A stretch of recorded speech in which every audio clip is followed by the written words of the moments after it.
not only does Jinx enjoy the visit, but now she's actually shared what's going on with her thoughts, with her work. And if you look around, people sometimes say, is this by the same It's the preview. We have all these wonderful, each one has its own sort of feeling, which I just love. You can look here, you're in Bob. You can look there, and you're in Bob's koi pond. I could go on and on. How about the moon? Oh, don't forget that. And I could go on and on, but we're very fortunate to have the artist herself to just give us a little inkling of some of her work. And it's such a pleasure. Thank you so much. Thank you.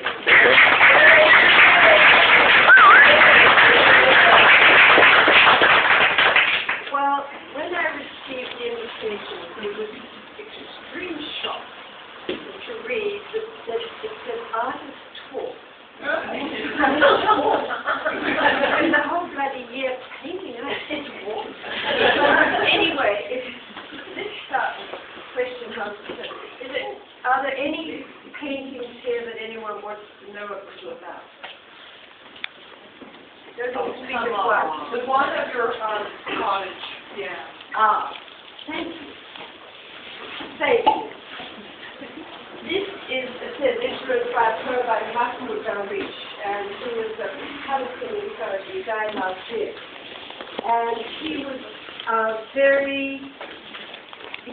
a lot of his poetry is about where he first lived and that he had to leave his landscape and he had to go into exile. And I was brought up in Australia, and leaving my country when I was 12, although it's certainly not exile, there's no such thing, but this sense of memory and having this sense of your own land and then being somewhere else and you're never at home in the new place. So I had to sell this cottage where I grew up about 2 years ago. So I took one of the lines from a Muslim Darwish poem, so I belong there, and it says, with a picture. So it was number 8, that was a knocker. It had a banana tree, it had a big tree, there's Sydney Harbour, and these are the footprints coming and going. So, and Darwish over there, I belong there, it's the one up, on the left. I belong there too, and that's a prison cell down there in the cold room. And he remembers, he said, I have a mother like everyone else. I have a house, I have a big tree, so it's just, that's the analogy between the two. I have a question. Yes. How did you come to the square format? It's such an architect.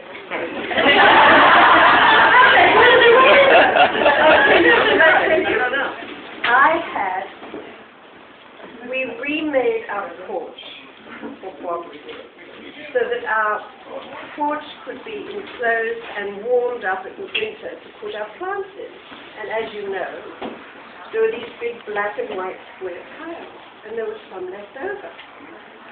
Voila. They look like a good thing to me.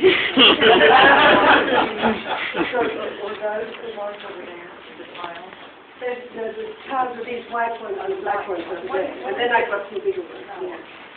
And some of these are just very silly, like the one I was thrilled. I had to wake Bob up at 2:30 in the morning. It's called Anterior. And What about the extra eye? oh, well, I don't know what the general political idea is about the woman who had Oxford. After I heard about it, I painted this. It's called April. But this has more sense of humor than that woman.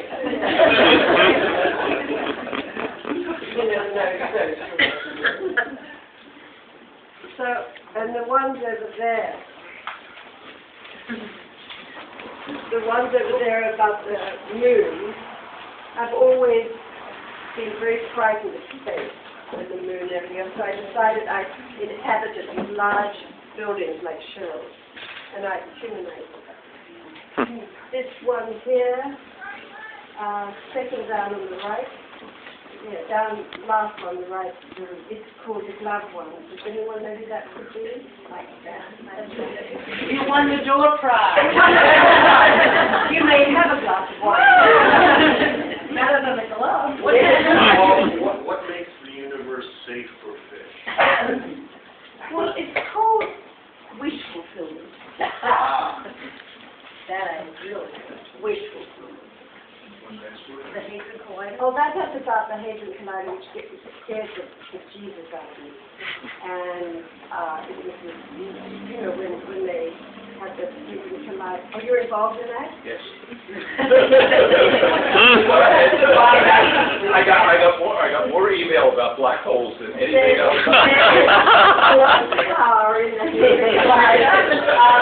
I thought I'd make something magical out of it. I thought I'd call it. That's all I can say.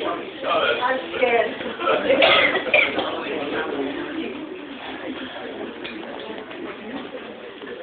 Well, the thing that's so wonderful is the titles are as great as the pages. You can buy the title cheaper. No copyright. Yeah. No copyright. Any other questions? Good. Well, then I want to go ahead. Oh, please do. Yeah, I want more apple cider. Well, here's what I have to tell you. Not only is Jinx bring joy, she has a generosity of spirit that we all know. And I've seen it many times. And she actually has supplied all of the beverages, Australian wine, of course, but a plethora of everything. And it's all on the table. And she also supplies those gorgeous, I'm so sorry, the beautiful flowers that are all from Australia. But most of all, thank you so much for your wonderful thinking and for being you. I just have to thank someone. I have to thank, you know, these are tiles. The big ones are heavier tiles.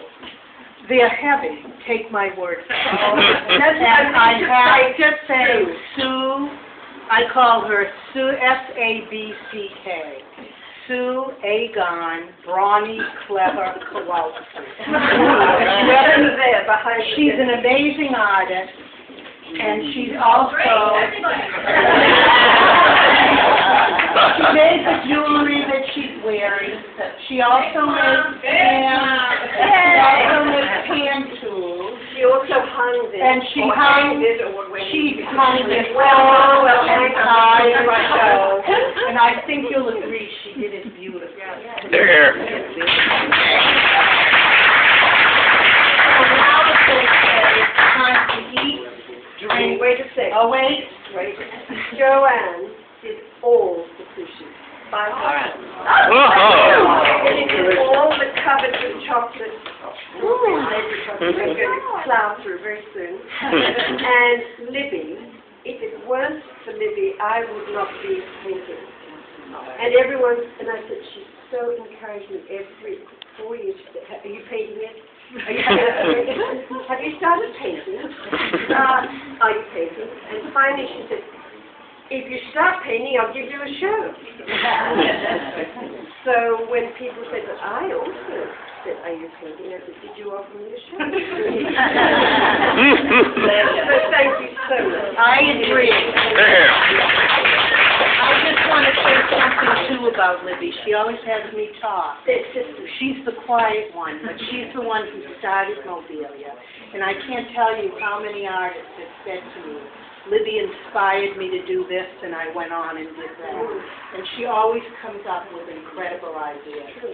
Thank you, Libby, for starting Mobilia, for inspiring Jinx, and for going on forever. I would also like to say a profound thank you to an early finisher of my work. I really appreciate your belief in me, and Well, I'm a billion think fully that to me. one